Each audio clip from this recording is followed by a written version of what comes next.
dangers with that is if you hire somebody that's not licensed insured and God forbid something happens that they fall on a property, the tree falls on the property and they're not insured, that's going to be a burden on the homeowner. So we always ask all our residents to call us. We'll be able to walk them to the situation. And but we recommend for that type of root pruning that they hire certified arborists to do that. And the same thing with driveways. If their driveway is being broken up, if there's damage to the private property, Yeah. and the resident doesn't necessarily want to have the tree removed, while you guys advise against root pruning, what are their other options? So in those cases, and it's a very common issue, especially in the Royal Oaks community, I think several of our neighbors have already gone that route. Remember, when you construct a driveway, especially in the approach area, when those properties were developed, there was a covenant that was signed with the building department at that time that basically gives permission for them to construct on government property, but moving forward, there is their responsibility to maintain that area. So in that case, if somebody wants to go ahead and make the repairs to the approach, we ask them to obtain a building permit. They go through the permitting process, and when they start excavating, if there's any roots under that, same process. Hire a certified arborist and install a device that's called a root barrier. Basically, a root barrier is a piece of plastic cardboard. It goes down about 24 inches, and you could put it around the tree. And what that does is when those roots start growing again, instead of going up or surfacing, they'll go under that root barrier, and it'll prolong the issues with any type of infrastructure. So in those cases, then you are saying that the tree should have its roots pruned? Yes. Yes. Okay. I'm getting some questions from the public.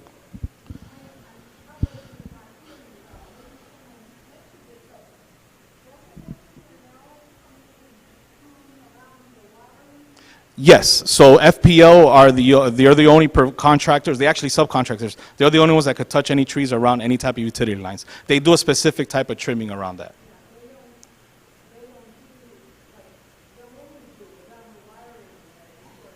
Yeah.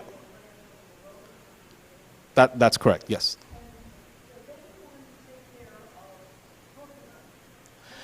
So as part of our trimming cycle, if our vendor comes across any type of fruit tree, they are instructed to eliminate those. Yeah.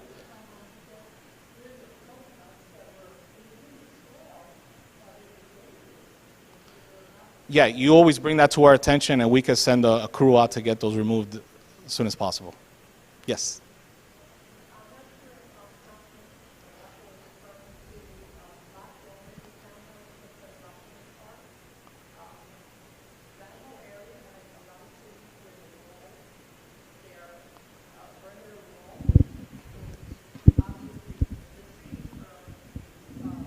Push, yes.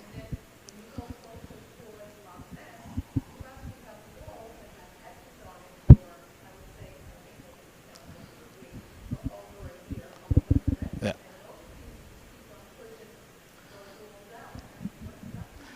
So that's an issue. That's a private property issue, and I was going to jump into that, but I'll be more than happy to address it. So as part of that new Florida statute that was adopted last year, I'm actually dealing with that homeowner that's on the corner of Kilmarnock and 67th Ave. They're obtaining a letter from a certified arborist stating that the trees are causing damage to their property, and they could go ahead and have those removed. But keep in mind that the perimeter wall is owned by the property owner and or HOA, and those trees are owned by the property owner. So the town will not be taking action in that case.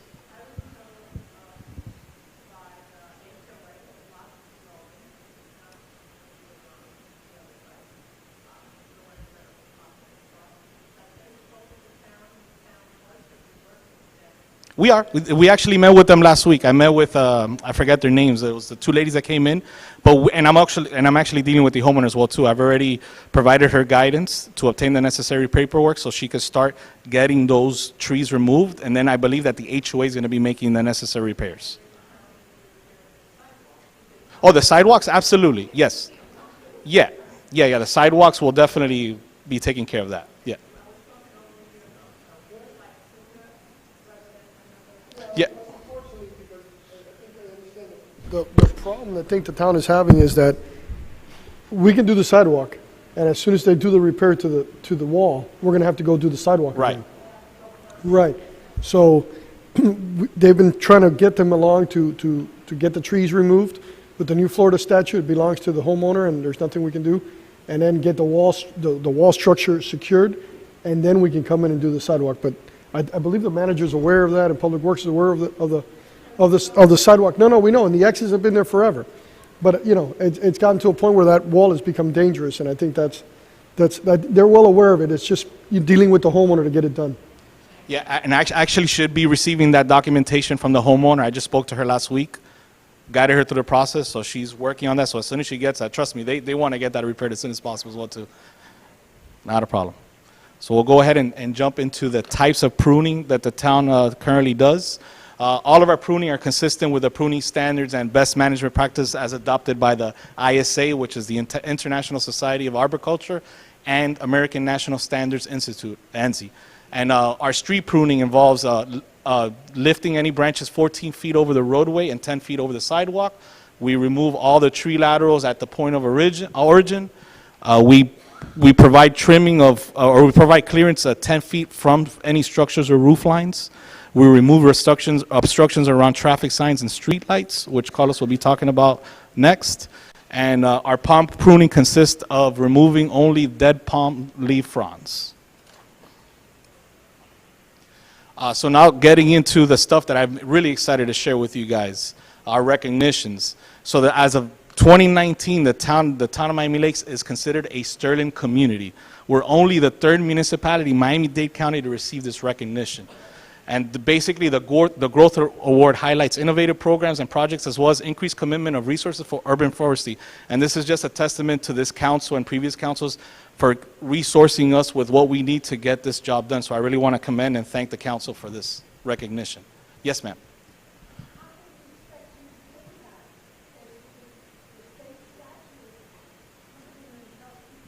So the state statute is only regarding private property. I'm talking about public, our projects and what we do with urban forestry in the public right-of-way and parks. Also, we've been considered Tree City USA for 13 straight years now. One of the standards are maintaining a $2 per capita towards planting, care, and removal of trees, and I'm happy to report that we actually maintain a $15.36 per capita for our tree management. Daniel, just to Bonnie's question, Bonnie, yeah, we spoke to, in Tallahassee, we actively spoke to several people. I know that Councilman Diegues and Councilman Collazo, and we sat there and spoke to the local representatives, and they all said that it looks like it's going to change at least for a while. And we asked them, we begged them, please change this back to controls, to local control, and I don't know what's going up north, and apparently it's something to do with people up north.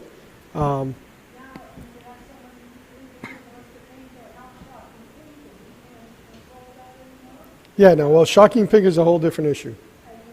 I think Councilwoman Ruano worked on that.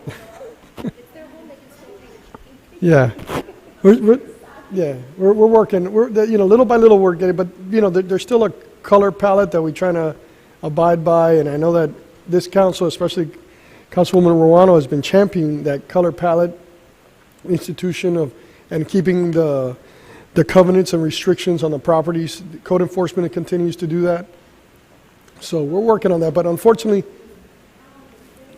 well, I would recommend that you hound the county, because the county has a home rule charter that they can tell the state, hey, you shouldn't have done that without our permission. So I think that that's a hot potato that the county, just like blasting, the county continues to bump it up. If they don't want to control it, they'll just say, no, it's out of our hands. But if they want to control it, they use the home rule charter rule and go with it. I think Councilman Collazo has something to say. Not to the point of going back to there's been a lot of, that's a big contentious issue for us when we went up to Tallahassee, when the state kind of takes away the things that kind of give us the opportunity to protect our towns. I think unique assets, right? And I think everybody's here because we love the trees, and at some point in time, all of us here have been advocating for something that has to do with ensuring that our town's characteristics are preserved. So going back to this law, I've been hearing a lot, from resident activists like Bonnie, from people saying, hey, I now have this right, Are there ways that we can address the issue, still honoring the private property's owners' rights, but maybe giving them opportunities? That's why I was focusing so much on root pruning, because the issue that typically people are removing the trees is because it's creating some type of damage either to A, the water system in their homes, either breaking up sprinkler systems, or B, the driveways, the approaches to their homes. So while I know we've taken a very and I'm no one here to argue with Mr. Paulson or yourself on what best practices are. You guys know your work better than anybody. And if you're saying don't touch the root system, don't touch the root system.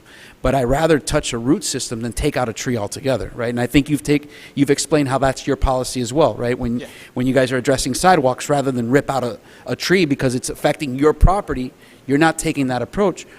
Is there a way that we can start maybe offering best practices and maybe educating the homeowner that removal is not the only option, that maybe there might be a less costly option, which may include that root pruning? Is there a way that we can advocate for that? And we're going to jump into that because the next set of slides is our tree protection ordinance, and the tree protection ordinance outlines how you could obtain a permit and what's required to obtain a permit. Not anybody could just obtain a permit. I mean, now with the new Florida statute, all you need is that letter from the certified arborist stating that the tree is going to cause damage to your person's or property. So that's one of the things that we're working around. And there's also a set of slides towards the end that the deputy town attorney is about to show up here in the next couple minutes. He'll be able to discuss more about the new Florida statute and what other cities are doing about it and what we can do about it, approaching it moving forward. So I'm just going to go ahead and jump into the next slide. What we've done to enhance our canopy over the last 5 years. As you can see, there's been a total of 837 tree installation. A big chunk of that is for our West Lakes Reforestation projects in 17, 18, 18, 19. But we're good stewards of the money that you give us, so we're going to go ahead and spend it and make sure that if you give us $55,000 to install trees, we're going to spend it to the penny every fiscal year because we understand the importance of trees as well.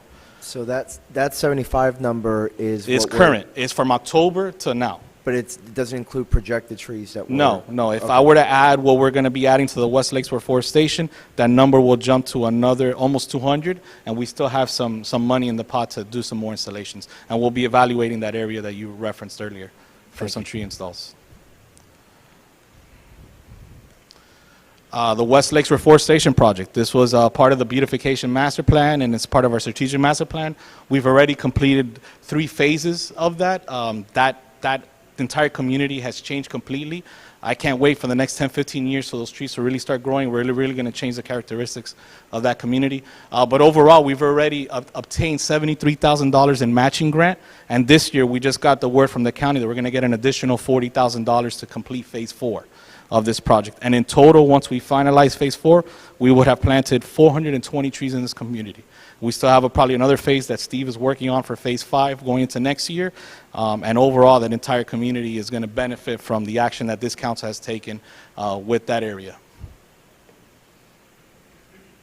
And also, I forgot to mention, I mean, the whole Neat Streets and the grant money is coming from the Miami-Dade County, and that's part of the Million Tree Miami funds, where their vision is to have 30% canopy for the entire county.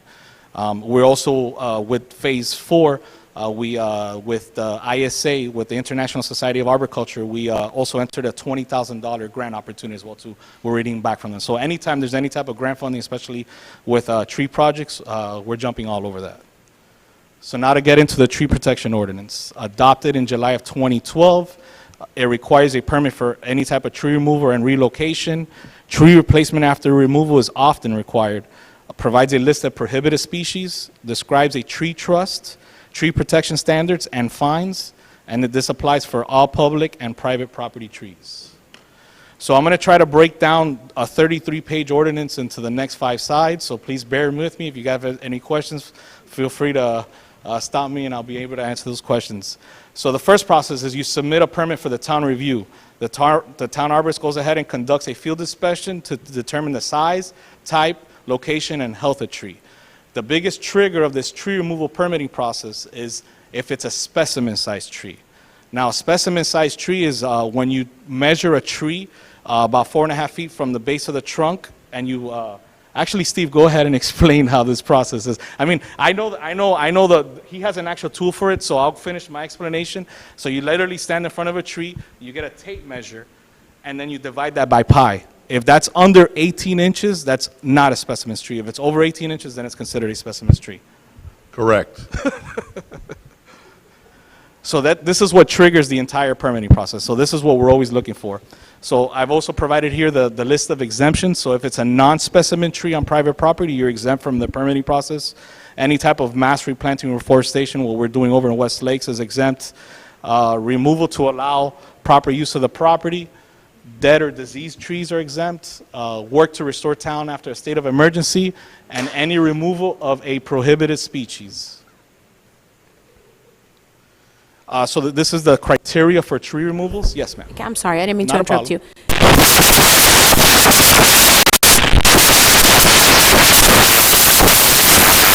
So Miami-Dade. Oh, so it's a Miami-Dade County list. I failed to mention, when we adopted this ordinance for Miami-Dade County actually had to review it, because it had to be as equal or as stringent of the current Miami-Dade County code. So basically, our ordinance was a piggyback of whatever the county had. Okay. And there's a whole list of prohibited species that at the end of this, I'm going to be proposing as my next steps. I'm going to be introducing a fact sheet that's going to contain all this information for our residents.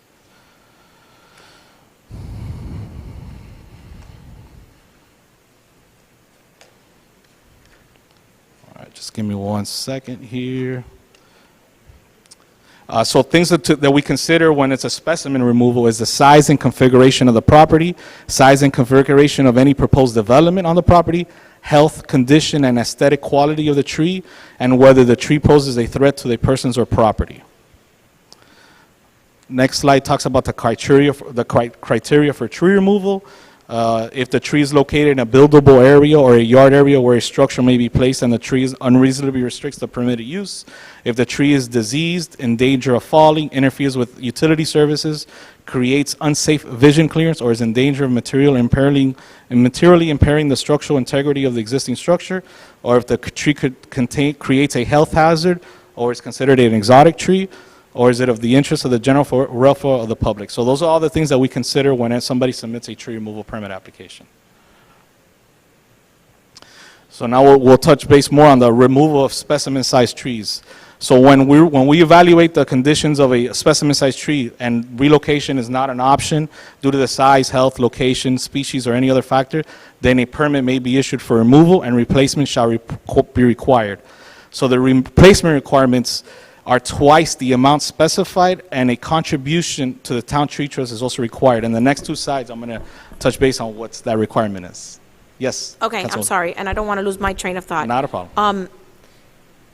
When it's deemed to be removable and someone needs to replace it, they're not necessarily replaced in the same area, correct? No. So we evaluate the property, and if they cannot replace the amount of trees on their property, then we enter into an agreement. We install them on a nearby right-of-way or a nearby park. Okay. Yeah. And we'll get into that later, right? Yeah. The next slide is also is going to be the tree mitigation requirements. So here's pretty much a breakdown from the ordinance of what's required. So I'll give you guys an example.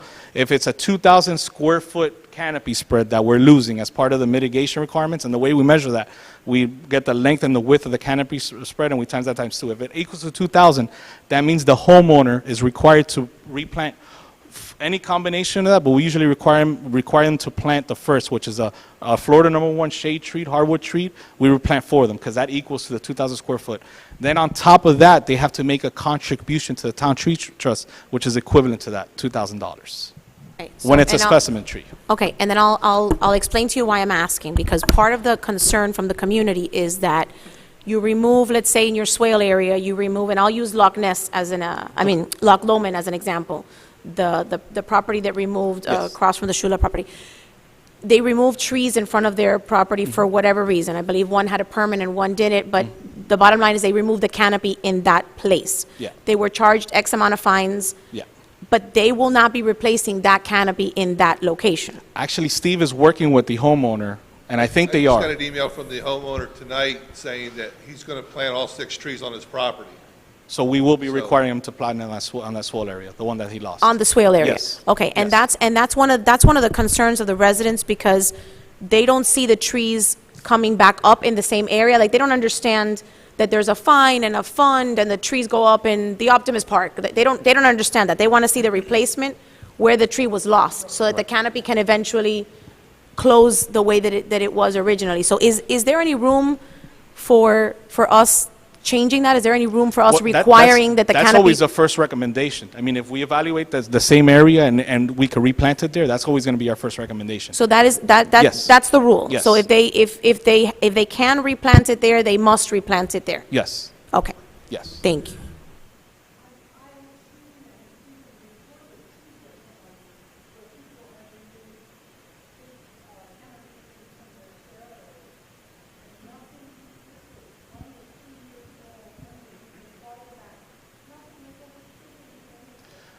We could get together after a presentation. You share those locations with me. Right. I just want to put it on the record, Bonnie, what you're saying. What Bonnie Cintron is saying is that there's many locations where you see the trees removed and they never go back up. I think that sometimes it's because the town doesn't catch the fact that the trees have been removed. As my neighbor, I know that my neighbor had a tree across the street from me for 20 years and now it's gone, but you may not know that. I can answer that one for you. Okay. A lot of the times when a tree is removed, people don't realize that what's underground, they only see what's being taken from the surface. So if it's a large tree, it usually has a very large root system. That root system could take up at least 20 to 20 feet of that swale area. There may be some portions of it that we can actually grind to put another tree in, but you can't put anything on top of that old stump. We can grind it down maybe 6 inches and put soil and sod over top of it, but there's no way you can plant a new tree over top of it. You would have to rip out that entire root system, which would pull out any kind of underground utilities you might have, damage roadways and sidewalks. So those are the things you got to take in consideration. Right. In my community, for instance, I live in Royal Palm Estates. In my community, for instance, we've had neighbors that have, without permission, just taken out their black olive trees. We have mostly black olive trees. And so what we've done is that the arborists will come in and they take out the entire swale. Like they bust out the entire swale, no grass, when you see the man standing in the swale, you can only see the tip of his head. They take out a huge chunk all the way down at the cost of the resident. And then they fill it in again with dirt and we plant an oak tree. Is that something that we can require the residents to do here? Yeah, And I'm just talking about more stringent, I know that it's more costly and I know that it's more time consuming. At this point, if a resident chooses to damage the town swale tree, then cost is of no object to me to get that repaired and to make it right the way that it was before they touched it. So, and I think that that's probably the sentiment of the community as well. It's a very costly process. What was that? It's a very, very costly process. Absolutely, and that will deter them from pulling out trees from the swale when they shouldn't. So that's something that moving forward, I don't know in the presentation if you have like maybe ideas of how to revamp this ordinance, but that's something that I would like to see. That's something definitely we'll take into consideration. Right, because we don't, neither the residents nor I want to see the canopy being replaced in a different location. We want to see the resident doing right by what they destroyed, which in essence, if you don't have a permit, a lot of the trees are pulled out without permits. That also might require some type of zoning modifications also, Okay. adding it to our land development code. Okay. That every homeowner is required to have one swale tree. I know that there's language stating that the swale trees are part of the town property, Mm-hmm. but maybe we have to modify that zoning language to require a swale tree in front of every single property.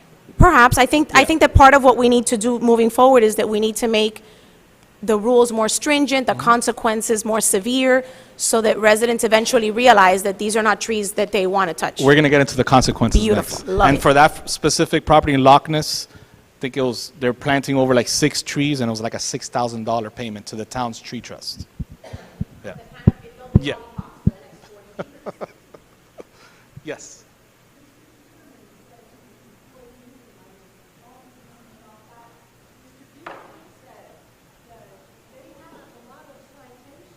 Yes. Yes.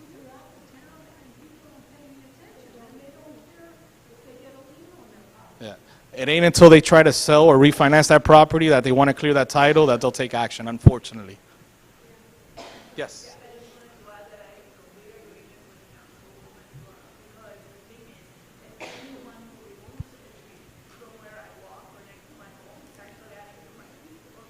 Yes.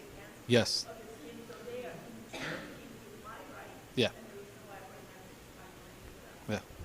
And we encourage our residents, your eyes are eyes out there, so anything that you guys see improper, please report it to the town, and we'll take action immediately. My question with, so I see that we have different types of shade, of different types of trees. You have shade and you have palms. Can a palm tree be a specimen tree? No. Then why would we recommend the palm? Is it just to give options to the homeowner of the type of tree? Because you're going to, very rarely are you going to find canopy trees that are going to be over 200 square feet. That basically is to cover the rest of the square footage. Saying, for example, you have 1,700 square feet, 3 of those might be oak trees. What are you going to do with the other 200? You're not going to get an oak tree for 500 square feet, or excuse me, a palm tree for 500 square feet. So it gives you options.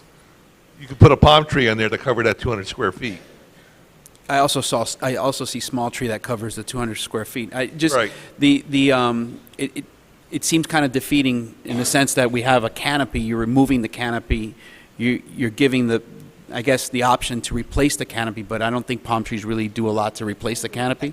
And So I that's a- think that's a great that point, speaks to Councilman, yeah. I think that speaks to Councilwoman Ronald's point that I don't know how how effective the palm trees are in replacing that canopy. So I'm just an observation from a layman's perspective that maybe there should be a tree option. That new cathedral, I don't know what the square footage is on the coverage of that. No, but we will have an opportunity after this workshop, and maybe there'll be some discussion on the dais as far as strengthening the tree protection ordinance and possibly eliminating those palm tree options. That could be something that we could look into in the near future.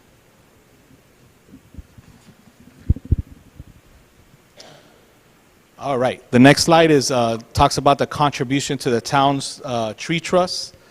So if the total number of trees required as a replacement trees cannot be reasonably planted on the subject property or at a department-approved outside location, the applicant shall contribute to the town tree trust required as replacement trees. So you can see right there a shade one tree. If it's a specimen tree that they removed, they would have to mitigate that canopy by replanting those trees and pay whatever. It was 500 square feet for that shade tree. So it was, in my example of 2,000 square feet, they would have to pay $4,000 to the town's tree trust to mitigate that canopy loss. And all replacement trees shall have a minimum quality of Florida #1 grade or better. Overall, the town has collected approximately $126,000 in the town's tree trust since 2012. And in highlighted in yellow, we're going to be proposing $89,000 of that to be used for West Lakes Reforestation Phase 4. As in, you're going to be proposing it in the next budget cycle, or you're... It will be as part of we could actually probably add it, I mean, I'll discuss it with the manager, possibly at the upcoming council meeting, or whenever we actually get the official award from the county, because we don't want to put the cart before the horse. So once we get that grant award, we'll be proposing it at a council meeting. Yeah. Never mind, got it. Okay, thank you. Yes. Council member, it'll be this fiscal year.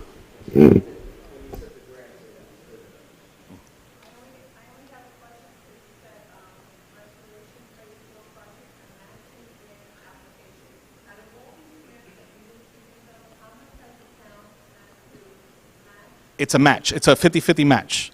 So in phase.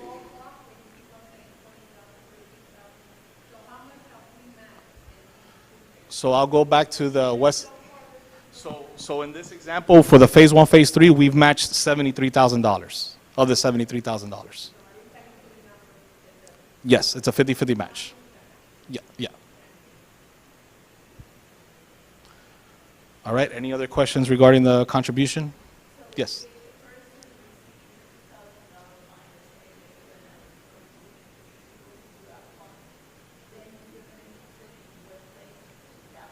Well, no, we're proposing the $89,000 for West Lakes, but technically that stays in the town's tree trust and it's only used for purposes of replanting trees. Yeah. Yes. Well, we take that into consideration. We always suggest a nearby right-of-way or park area from whenever these types of violations occur. All right, next slide is our black olive tree removal program. I know that there's been some questions regarding this, so just a brief history. This was something that was adopted in 2012. The town at that time had a 15-year replacement program for the removal of the estimated 3,000 black olive trees in the town, but it was only partially funded for about 3 years. When I say partially, about $15,000 a year from 2012 to 2015. After that, it has not been funded. The town also created an expedited removal program where the resident basically assumes the responsibility of removing and replacing that black olive tree that's in front of their home. That's done through an application process. Yes, Councilman. Thank you. I remember back in 2012 when this was first brought about, there was an area that I guess was like a pilot program. Queen Palm Terrace. Yes. Pass And by there it every was, day. it was a debacle when all the trees went out and it was like 1,000 degrees on the sidewalk and everyone had to wear their sunglasses to come out of the house. So this was kind of put on hold. Yes. I was never a fan. I was a resident back then, not on the council, but I did take the time to drive around the town, particularly down Main Street, down 67th Avenue, and I submitted to the town manager and council at that moment streets, tons and tons and tons of streets that were entirely lined in black olive. So this is something that, at least for me, I have no appetite for this program. I would love to discuss it with the council perhaps at a meeting, but I would love to do away with this program because there's just so many black olive trees that this is a recipe for disaster. I mean, we tried it out, it didn't work out. Maybe that's why we haven't funded it again. But I would love to see this go. Even the residents that want to, I don't know how it works. Do they pay for the removal or? Yeah, they assume the full cost. Okay. Right now, it depends on the size of the tree, but you're looking anywhere between $900 to almost $2,000.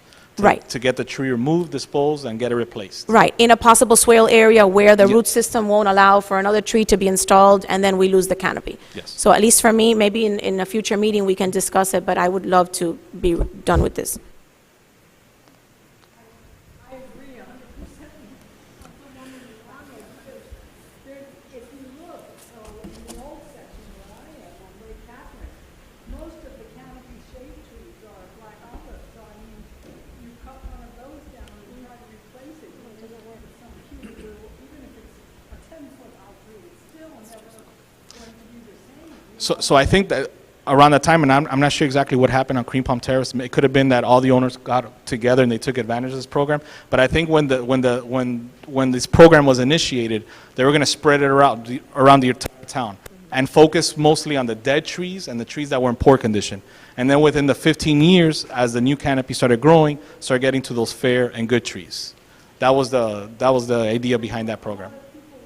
Don't like to see the sidewalk with stains, but that's sort of silly, because the tree is worth a lot more than a white sidewalk. I mean, you know, it's not important if it's stained the sidewalk to me. And the roots, I have my driveway right now that will be replaced soon, because I have a black olive year there on my property, and it has broken the driveway a little bit, but when they replace the driveway, they'll cut the roots there, and that's it, the tree will still be fine. Make sure you get a root barrier. Yeah, make sure you do that. A root barrier. Councilman. So the black olives, and I recall the debate, you know, it has to do with property damage from the tannins that are released from the tree and from the caterpillar. So when, you know, I think one of the things that we discussed on the dais was, you know, can you treat the tree for the caterpillar? And I know that we're still looking at what Coral Gables is doing and seeing what type of outcomes they they have, because Councilwoman Rano stated what you've already stated through slides. 21% of our tree canopy is composed of the black olive tree. If we start doing mass removals, and you've already highlighted how we cannot replant in the same area because the way that we can't necessarily rip out trees, we're going to have huge swaths of Miami Lakes without any tree canopy. So I think as we think through these things and start operationalizing what I think was a well-intended ordinance to kind of preserve property and make sure that people are not having to deal with the stains and adding that tree somewhere else, not at the cost of removing large chunks of tree canopy. So with that, I was very interested, at least I was eagerly awaiting this workshop to discuss with Mr. Paulson and yourself what advances we made in looking into not necessarily removing the black olive trees, but finding ways that we can kind of live with them and mitigating those issues that make them a nuisance tree, because they're not really the nuisance. I guess the caterpillar droppings and the tannins coming from them are why we consider them a nuisance tree. So unfortunately, we've been unsuccessful with coordinating meeting with the city of Coral Gables, but we have met with their contractor, which is Davy Tree Company, and they did provide a proposal to the town at that point, but we still haven't been able to coordinate that meeting. I could work with the town manager and possibly introduce this item at an upcoming council meeting to see if we could probably get it as a pilot program. I understand that the manager has a threshold of anything under $25,000. So we could probably get this started as a pilot program this fiscal year and see how that goes moving forward. I think that, and this is why I was requesting a list of all our old ordinance, a list of all of our old new business items and kind of where they are to date, because I think that passed unanimously through the council. We wanted to reach out to the city of Coral Gables. We wanted to see what they're doing. Clearly, they're not going to have 5 or 6 years under their belt, but they have a program that seems, Coral Gables has the same issue that we do. They love their trees, they love their canopy, and they want to preserve as much of their canopy as they can. And they have residents that are complaining that the black olives are straining their, so when we have opportunities to partner with that, I think it's a worthwhile endeavor. And if there's anything that you need personally from me, I'll be more than happy. And I think you're right. I think we've been waiting for a meeting and kind of going over there on a field trip, and, Yeah.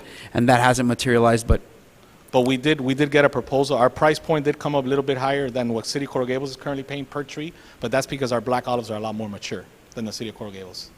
But it's still something that's feasible, and I think we could probably start with a pilot program this year.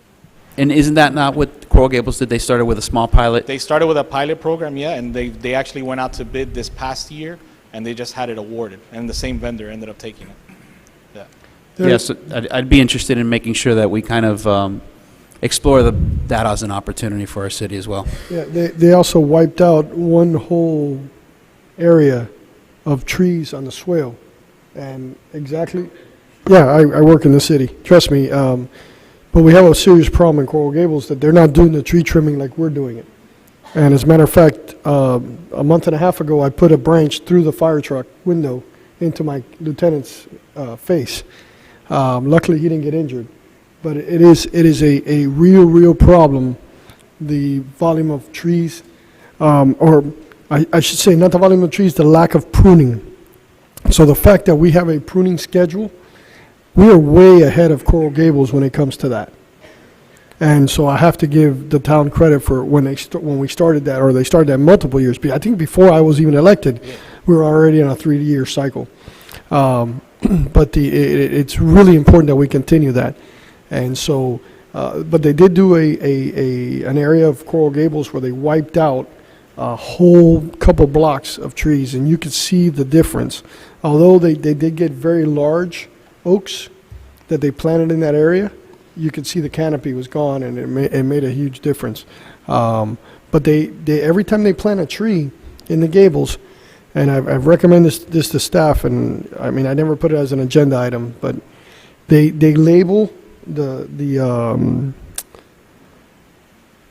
what are those called? The wood, the braces. They label it. They count the tree. They label it, and it says do not remove.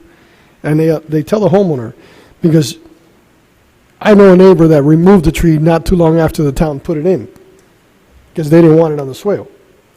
And so we have to remind the homeowner that swale belongs to the town, and you don't have a right to remove that tree. But in reference to black olive, it's a real problem, especially in Windmill Gate. When I was the Windmill Gate Homeowners Association, I mean, Miami-Dade Water and Sewer was out there every month digging up the road, and then the road is private. So, I mean, it became an issue. So, maybe looking at every other tree, not one whole block of trees, because what they did in Queen Pond was horrendous. And the same thing that happened in the Gables. So, it's something to look at. The black olive removal, as a matter of fact, I just had a gentleman today tell me, all 4 of these were planted on purpose so people wouldn't park in the swale. And they're not in bad shape, and they're not really affecting anything. It's just it drops leaves. It's a seasonal thing. Yeah, and so do the oaks. The oaks drop leaves too, and I think that's the beauty of the town. Is the canopy, and we have to maintain and come up with an option for that. Yes. Yeah. And I appreciate that. I'm in receipt of it. We're currently reviewing it as well too. The butterflies? Any other questions? No? So enforcement, what we're doing about enforcement. So since 2015, we've actually had 79 tree-related code enforcement cases. Majority of them are hat racking. And hat racking, it means the reduction of tree size using internodal cuts without regard to tree health or structural integrity. There's also some tree abuse definitions down below as well too. And next slide is going to show you some pictures of what we've seen out there. Topping and hat racking and line telling. I mean, a lot of these residents are trying to like protect their property, and they say, oh, the tree's going to grow back stronger, but that actually weakens the structural integrity of the tree and actually makes the tree a lot more dangerous if any type of strong storms come along. And here's usually the information that we give to our residents regarding when you hat rack a tree. Always hire a certified arborist to trim your trees and verify license and insurance prior to work. The fines. So the tree protection ordinance does provide a section for fines. You see, first removal without a permit is a $1,000 fine. Repeat violation is $5,000.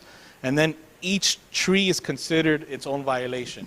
So if you remove 5 trees on your property, that's a $5,000 fine. Per tree, correct. Planting of replacement trees shall be required in addition to the monetary fines assessed pursuant to this ordinance. Danny, may I Yes. interrupt you for 1 second? Has this always been enforced in this fashion, or are these numbers different than they used to be?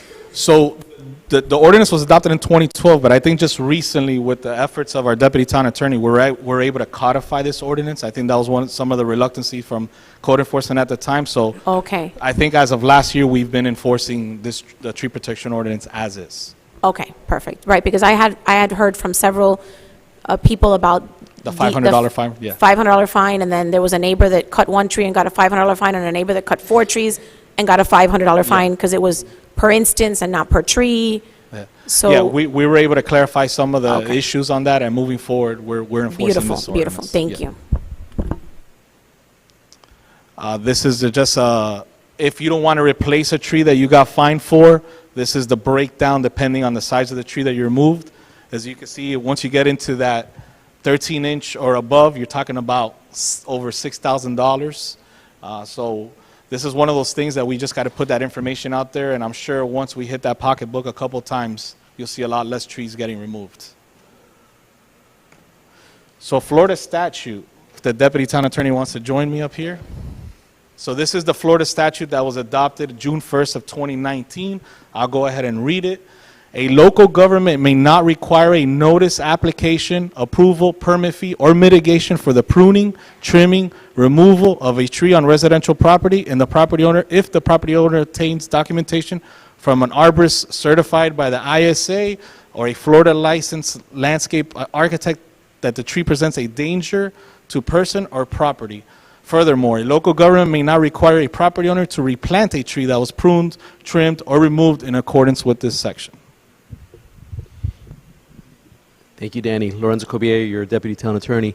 Unfortunately, this statute came into effect last year. And I say unfortunately because prior to that, we did have a lot more latitude as far as enforcing our own ordinance. Now, with this new statute that came into effect last year and has begun to start receiving some challenges from different municipalities that have moved and started to challenge this, and it's gone up to the circuit court. What's gone on is that if a certified arborist submits a letter to the city and states on that letter that that tree needs to be removed for whatever reason that is valid, it's a harm, it's a danger, it needs to be removed, then you have to allow that removal or that trimming, and it removes kind of our rights. Now, what's occurred is though that some folks in other cities have tried to present letters from other professionals, and what cities have done is strictly construe, and as we are doing also, strictly construing that statute to mean what it means. So if it's a certified arborist, all right, but if it's just an architect or an engineer, it's not a certified arborist, that's not the professional that the statute contemplates is authorized to allow that. So the problems with the statute is, obviously, it preempts us. It's Tallahassee again, preempting the cities and imposing imposing its own rule on us. The statute doesn't clarify certain definitions regarding on a residential property. What does on a residential property really mean? Where in the residential property does the tree have to be? Statute doesn't define certain standards for treating or pruning or trimming or removal of tree, and that's something that's very important because in the city we follow ANSI standards, and ANSI standards are those that are followed by most arborists. Our own arborist follows ANSI standards when looking at trees and looking at trimming of trees, and the statute doesn't contemplate a certain standard that should be applied, and that is a problem. There's also conflicts with other tree trimming standards created by other statutes, and the statutes obviously hampers the ability of us as local government to require the replacement of trees. So once that tree is removed, the statute prohibits us from requiring that tree to be replaced. And additionally, it also hampers our ability to require the permitting of trees on our rights of ways. So the statute has been and has hurt us. City of Coral Gables right now in the process of analyzing statute's impact on city ordinance. City of Miami has taken an aggressive approach. If you go right now to the City of Miami and you say, I've got a letter from an arborist, they'll be like, no, I don't know what you're talking about. No, but the statute, no, I really don't know what you're talking about. And they've taken a lot of heat, and they have received certain amounts of lawsuits. It's just been at the circuit level, hasn't really gone anywhere yet. City of Pensacola is involved in a lawsuit over a 200-year-old tree and its removal, and that is still going through the courts. City of Tampa is requiring submission of a letter from an arborist from a homeowner. And Volusia County is requiring permit of for the removal of historical trees. So they're making an exception to historical trees. Unfortunately, though, the statute really doesn't make an exception, or a distinction, rather, between what is a historical tree or a certain type of species of tree from a regular tree. So as you can see, the statute has a lot of issues, and unfortunately, as it was moving up in the process, this is something that really the legislature didn't pay a lot of attention to the League of Cities, either at the local level or at the state level, and the input that was being provided to them. Don't know if you have any questions with regards to that, but again, like Danny said, and I can state, and yeah. Before we get too far away, and I just want to go back to understand. So we have a tree on one of our property, say it's a park, Okay. or it could be a swale area. It starts damaging somebody's private property. They can come and remove the tree from our property? No, because that tree is located on your property. No. It's located on, I'm going to, just to operationalize this. A park. Okay. There's a home, many of our homes sit in a park. Okay. The root system is damaging the home or is damaging the water lines in the home. Something's happening that their Understood. property is being affected. Is that grounds for somebody then removing that tree? No, it's on our park. Cannot. Tell me the difference between that and then the other way that the homeowner can, because it's on our property, correct? Okay. No, I'm saying that's the key Yes, variant. if it's on Okay. your property. So, and that's Residential property. and that's where the term residential property. Does that mean that it's abutting the residential property and the swale close to the residential property on the residential property itself? Buildable area, non-buildable area on a residential property. Exactly. So that's where the statute really is not very clear what that term means. So approaches would be? An approach would be a non-buildable area, and, Yes. okay, so a tree that is damaging your approach cannot be removed? Yes. With this statute? Right. And it would be a swell tree, so it's a town tree. Correct, So this statute only speaks to trees that are on your property. okay. To trees that have been planted on residential property? Right. And again, they still have to get that letter from the certified arborist. Right. Correct, Certified correct. arborist is putting their license on the line. And we've already received about 4 of these inquiries, and the ISA does a good job. There's a report on there where you could verify the license. I was going to ask that question as well. Call to that arborist just Yes. to make sure that they're the ones That actually went out there and took, okay. And we're checking that because I can tell you that when we prosecute these cases and they come before me in code enforcement, I can tell you that we have a phenomenal advocate in Steve. I mean, Steve is a phenomenal also witness. He gets ticked off because I ask him, please name an address. He's like, really? You know, but other than that, you know, he's great. He's getting red. So that I'm going to go back. So for trees that are on private property, they forego completely what we previously had as an ordinance. And they do not have to replace the canopy. They do not. They don't have to be subject to fines. They don't have to pay anything into the tree fund.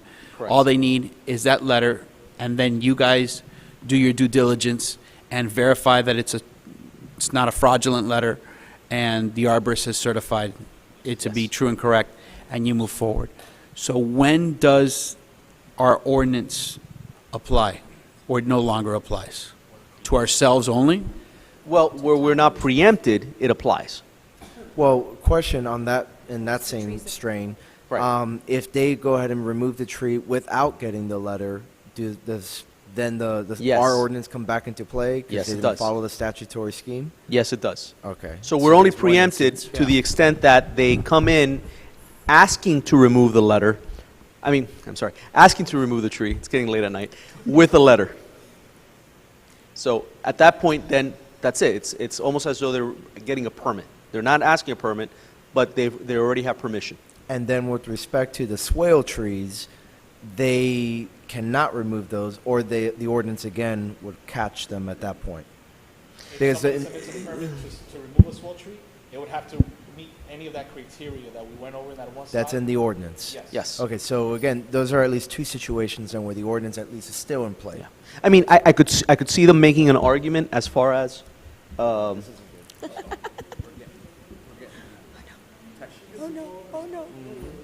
it depends, but not under the statute.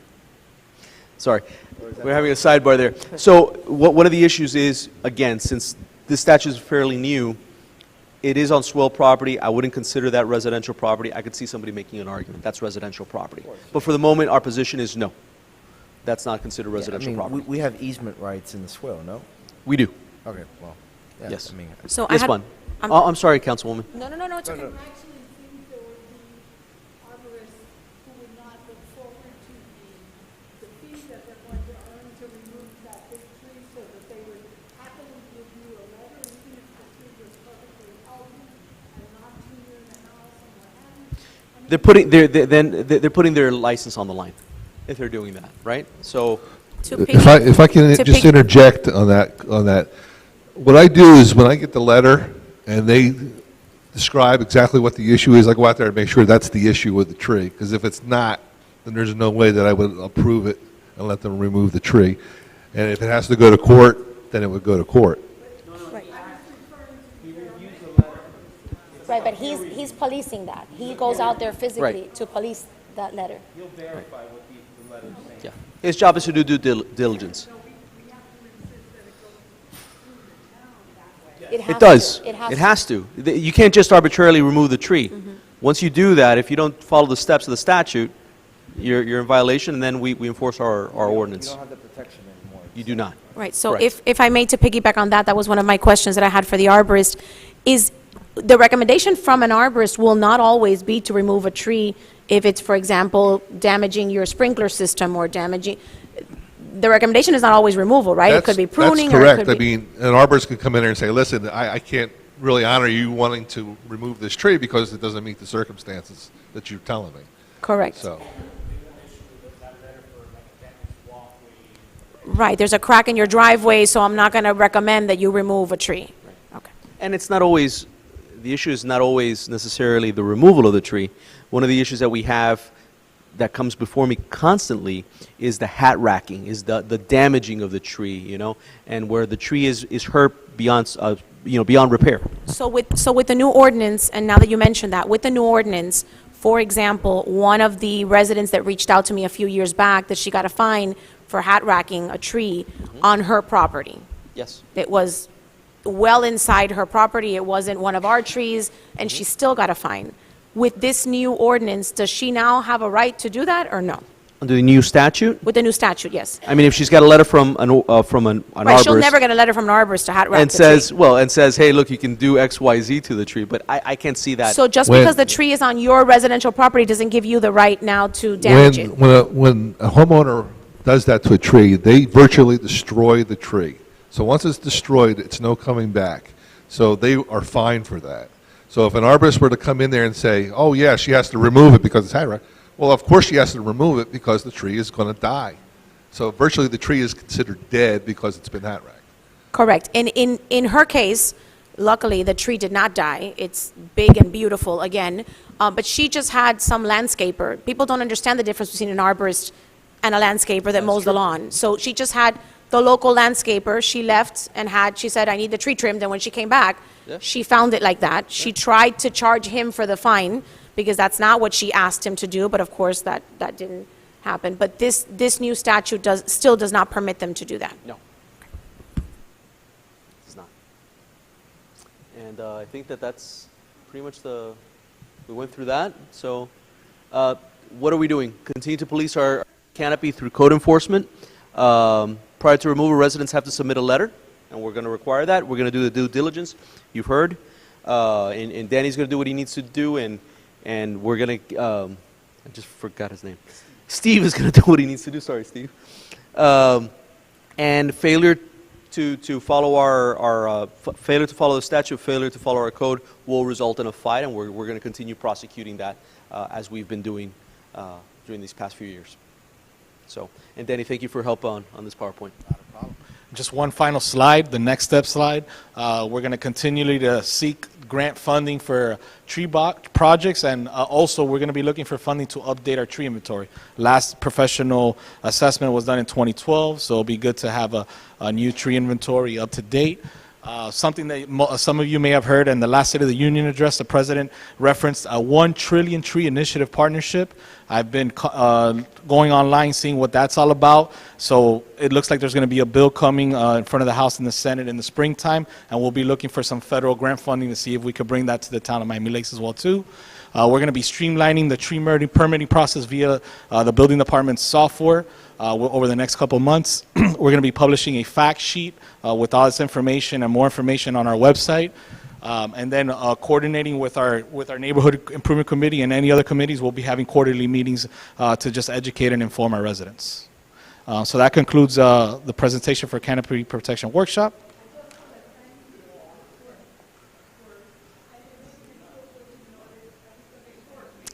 Absolutely. Yeah, and big kudos again to Councilwoman Ruano who brought this to fruition.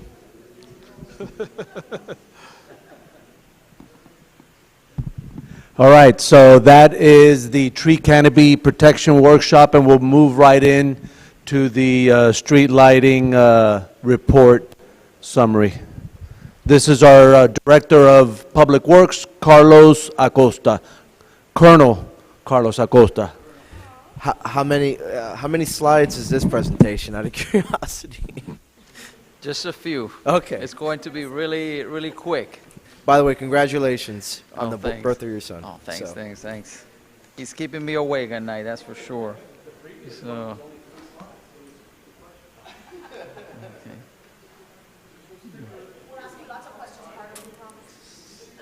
That's fine. Send them through the app. Send them through the app. Okay, we're ready? Any questions? Okay.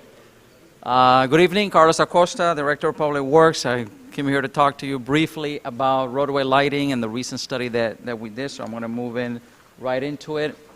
Pretty much this slide is just telling you how the street light effort is linked to the strategic plan. The street light assessment history, back in 2012, the town contracted with ADA Engineering to do a street light assessment. And then the second one that has been done was the one that we completed with Wood. I think was after Councilman, you brought it up, and in early 2019, and we went ahead and did that study. This is just a map, a reference map, and how the zones will break it down around the town. On the agenda, was included the 2012 report, and you also had the 2019 report. Basically, this slide here, I just pulled that out of the 2012 report. The report looked at streets around town and made a lot of assessments and recommendations. This table pretty much summarizes that. So for a total cost back then in 2012, about $5.5 million. So what that was they looked at the existing streetlight system. They said, you know, we need to supplement that streetlight system with new lights and some of the other deficiencies that were noted in there. So that's why you have like directional board. It's a big amount because if you have to put new street light systems, you have to board underneath the ground to get electrical cables ran. There's other improvements that they noted that perhaps we could do in our system. For example, you see pool boxes. Some of our street lights, you see like the ones on 67, on the county ones, you have the street light and you have a pool box right next to it, and then you have another street light down the road, another pool box. What that allows you to do is to run, you know, piping and cable underneath. The ones that are typically around the community are, you know, when they built those street lights, they had a pole, but they ran cables. Just, you know, they open a trench. Some of them, I've seen on myself, they're being like 8 inches to 12 inches underground, so they're very shallow.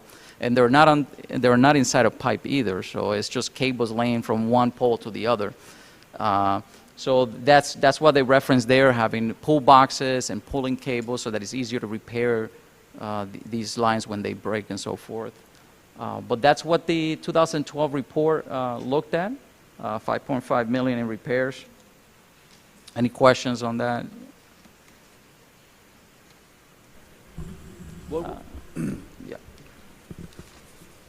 When you did the report in 2012, did anything come out of that? Did any of those recommendations, were there any of those acted upon?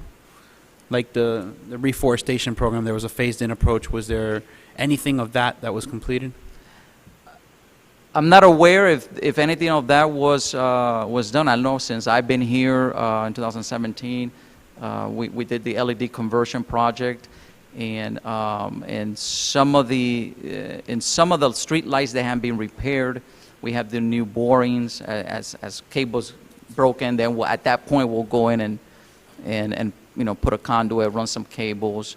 But that has been since I'm not sure what happened years So the before, only substantive work that you're aware of has been the switching of the Cobra. I call them the Cobra heads, but I don't know what they're Yeah. the The LED to the conversion. LED conversion. Correct. Yes, sir. Okay. Okay. So that brings us to the 2019 street lights after Councilman Collazo had brought it up back in early. After we done the LED conversion, there still has been concerns about dark spots on many neighborhoods and residential streets. So we went ahead and reached out to Wood, who's one of our consultants in our continuing services contract, and said, well, let's look at the LED conversion and see how well that is performing around town. So the full report is in the agenda. I'm just going to highlight here. These are some of the typical street lights that you see around. I think the one on the far left that's typical of the West Lake, some of the Royal Oaks area, and then some of the other ones that you see around the town. So basically, I pulled this out of the report. What this is showing you, so Wood went out there and did some photometric measurements in some of the streets. This one in particular is on 79th Avenue, so it's around the Bob Graham School, like so as you're going north into the guardhouse, into Royal Oaks. And you could see there the blue numbers has zero, a measurement of 0. That means those are dark spots in between those lights. The circles are the street lights, and then you could see there the red numbers are the measurements from 0.1 to 0.7 and so forth, and then the 0 are the dark spots. For residential streets, what is recommended is to have a foot candle illuminance of 0.4. So as you can see, some of those areas are just dark. I think this one right here is on Bamboo Street. It's another, I just pulled out a few of them. You can see in Bamboo Street, it's a little bit worse in considering the dark areas along that street. So the bottom line that brings us to these two tables. So we told the consultant to look at, provide us with two recommendations, high-level recommendations, and one of them is this first one. So the first one is, okay, we leave all the LED lights that were installed, we leave them in place. Let's add new poles to fill in the gaps, and that's what this chart is pretty much telling you. So in essence, you have to almost double the amount of poles that you have now, and that will bring you at a cost of $3.2 million. And that's just, again, that option is we're looking at leaving the LED lights and fixtures that were there, just adding new poles, essentially doubling just the quantity. Thank you, Carlos. Have you considered increasing the wattage on the LEDs? Yes, and that's the second option that we told them to look at. Okay. So there's a cost there, of course. I mean, as you're adding more poles, there's also going to be more energy usage. So that's going to represent a cost in your electrical, the town's electrical bill and so forth. So the second option is that we told them to look at is, okay, just leave the street lights there. What can we do to increase the wattage there? So we looked at the residential areas, in particular, were the focus of the study here, and that's what this table shows. If you were to change the LED fixtures throughout town, it would be about $1 million. So it's of course, option 2 is a much cheaper option than installing new poles in there, and that will bring you closer to the 0.4 value that we need, and I'll show you in some of the other slides. Carlos, some of the problems, at least in my neighborhood, in Royal Oaks as well, is that the trees were planted right next to the light pole. So Yes. when my light fixture was damaged, I think it was during Irma, they had to, trim out. FP&L won't touch the light pole till they trim out all the way around the tree. So I mean, I'm one of the lucky ones that the light went out and they had to repair it, so they had to trim out the tree, and I get the benefit of the light. But if you walk around, the light is lost inside the trees. I mean, it's just a terrible placement of the light pole. I mean, of the trees. That's correct, Vice Mayor, and that was addressed in the report as well. If you read the report in detail, one of the things that they mentioned, it's a tree canopy. So when you look at the Bamboo Street and 79, of course, there's some tree canopy that is also affecting the light, and that's one of the recommendations that they made in the report is to continue the tree trimming program to make sure that you were addressing the ones that are light. I've seen some of them myself out there. We're coordinating with Parks and Steve and their team to make sure that as we identify this string of lights on this block to kind of prioritize those so we could make sure that we don't block the street light. But yeah, that's also a concern. Yes. In the photometric modeling, if there was if the will of the council was to start addressing this issue, we've seen how you guys have maybe staged projects that are really big in scope for us to kind of chunk it down a little bit and maybe address the most immediate need first, second, third. When they did this photometric modeling, were you able to get any sense of what were the worst areas that needed most immediate? If we were going to phase this in, and maybe we can't make the $1 million budget item happen, all in one pop, but maybe if we phase this in just like we reforested the west side, did this contractor or this vendor do that for us? Pretty much what is in the report and our discussions is that the need is everywhere, pretty much in every other portion. I think what we discuss in-house is one of the approach that we could do. I mean, just do a combination and improving areas that probably that are more frequent by people, near parks, near their schools. For example, Northwest 64th Avenue, which is right there next to MLOP, 79th Avenue near a school. You have 82nd Avenue, Montrose. So perhaps tackle those areas where there's a lot of congregation of people, there's a lot of activities, and then kind of branch out from there. But when we look at the report, it's pretty much the deficiencies are all around. I think there are some areas that perhaps are much darker than others. I don't have them on top of my head right now. And the other question that I had is, because I know that these LEDs that we recently converted are less than 4 years old. I mean, they were done, I think you mentioned 2016 or 2017. 2018, I think they were completed. 2018. And I know that when this project was pitched, and correct me if I'm wrong, and I don't know if it was Councilman Dalbert at the time, the way that FPL was kind of broaching it with the elected officials was the savings over time would basically pay back the capital investment. Now, do you know what time FPL was basing that formula? Have we recovered that, or? I don't have, I know there are some savings. I don't have the number top We of my head, or how I many can ask years finance you to were prepare a asked. report dealing with the historical data from the energy costs from pre-LED to post-LED, and I'll supply that to you. I just remember that was kind of the way that FPL was couching it to the elected officials at the time, was that this will eventually pay itself off over time, so your net investment is nil.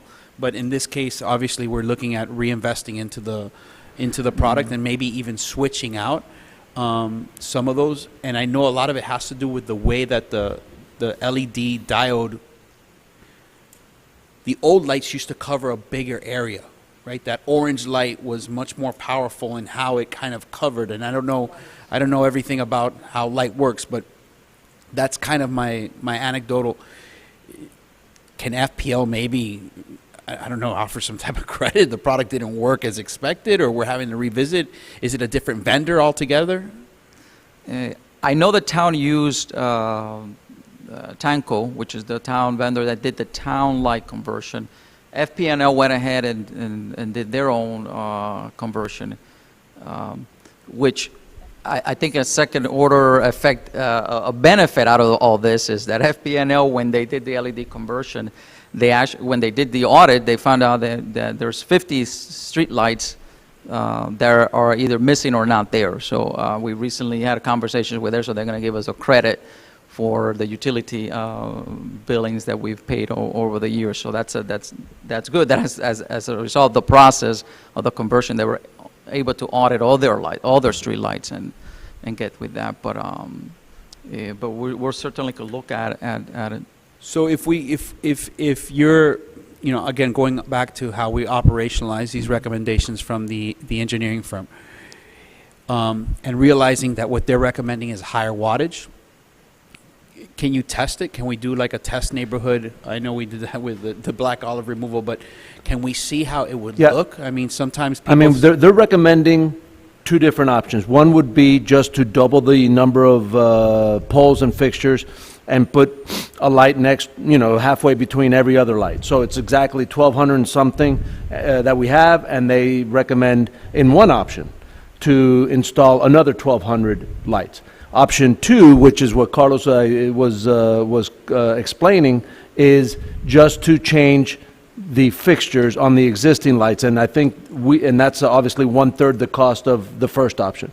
We recommend doing that, changing if we were to go down this road, at which point, if we had the money, we recommend to change the fixtures and then reassess for any problem areas. So it's not like we believe that just doing option two would be the cure-all. We believe that the $1 million option versus the $3 million is to implement that with the higher wattage fixtures and then reassess to see if there's still dark spots or problematic areas. Got it. So and that was kind of leading to my next question. It's almost like a blended approach would be the most ideal, because in this example where you have the existing photometric modeling, I can see where maybe a higher wattage would get rid of some of those 0 candle foot areas, while the next slide you show clearly you're going to have to put like stadium lighting there because the gaps are so wide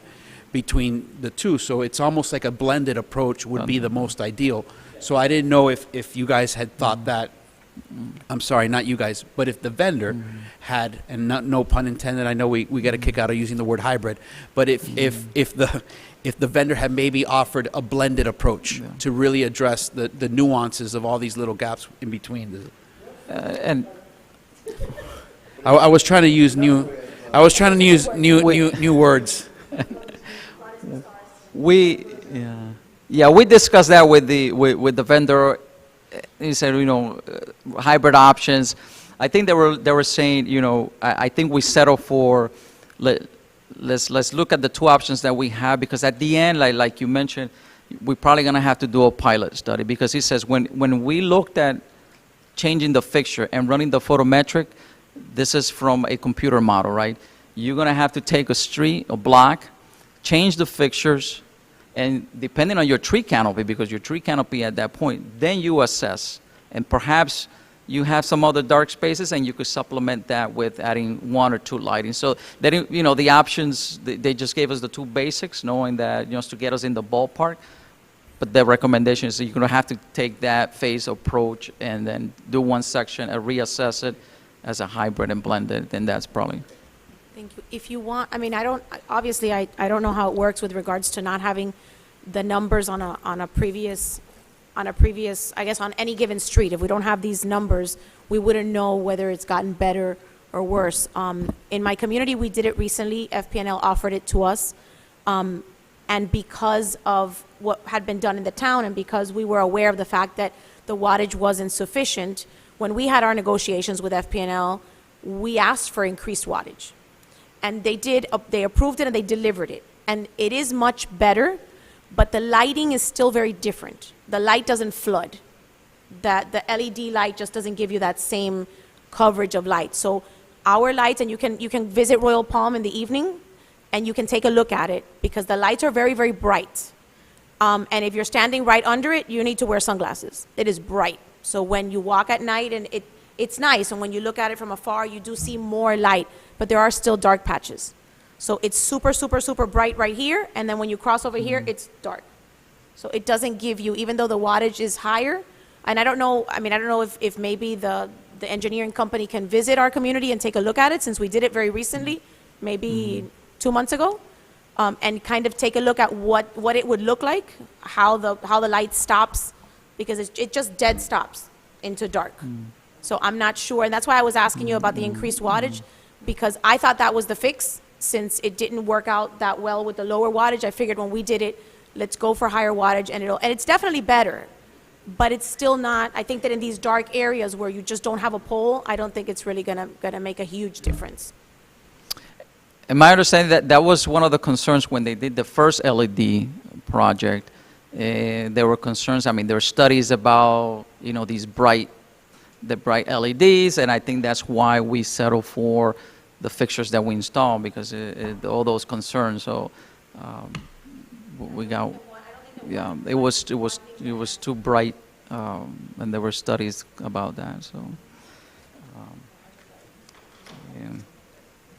pretty much this is just proposed photometric with the new fixtures that they're proposing. And at the end of the day, these are some of the challenges. As just a summary of the report: the tree canopy, of course, continue to aggressive tree trimming, especially in the ones that they have the street lights. Existing fixtures, the spacing is too wide. Even when we did the first LED conversion, we knew that the spacing was really too far. And of course, the existing underground. I think we cannot just change the fixture.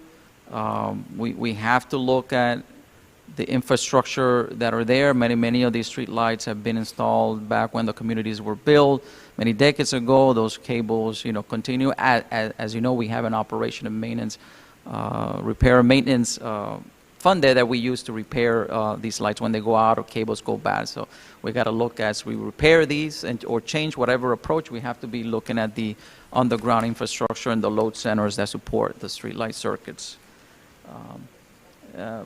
This is just recommended streets. Most of these come from the report.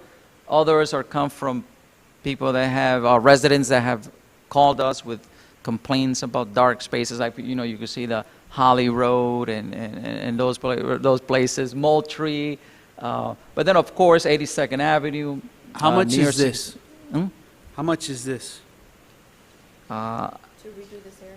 I didn't develop the cost for that. I just looked at what the report recommended and some of the data that we have from residents that have complained about. Would it be too difficult to estimate what the value of this would be? Look, we could put something together. Yeah, that wouldn't. We could use the values that they already provided, and then we already know how many lights we have there and the number of fixtures, so we could put together a ballpark. Because this is what I was talking about as a starting point, of how to kind of. I would still want to see a smaller pilot. Yes. And I appreciate Councilwoman Morano's invitation to visit, because I'd like to see how it looks, but I'm definitely interested in at least getting our feelers out there and us getting immersed with what that value would be, because it's one of those things that you do hear about, and we heard about it in a very tragic way as well when something really bad happened with the car that didn't possibly have, that could have possibly had insufficient lighting. So I just, I think it's something that we could work on. And the more information that we have on how to implement it, I think makes it a lot easier for us to kind of move in that direction. If the ask is for $3 million, I don't think that we're going to get there very quickly. But if we can chunk it down to something where we can start operationalizing, I think it's something that it might be, there might be the appetite. Yeah, obviously, no matter whether we take option 1, option 2, a hybrid model, no matter what, whether we pay as you go, whether we have some enhanced revenue stream that's going to attack this element of our infrastructure, we would always try and identify, like what Public Works has done here, the most problematic areas and address those at the beginning.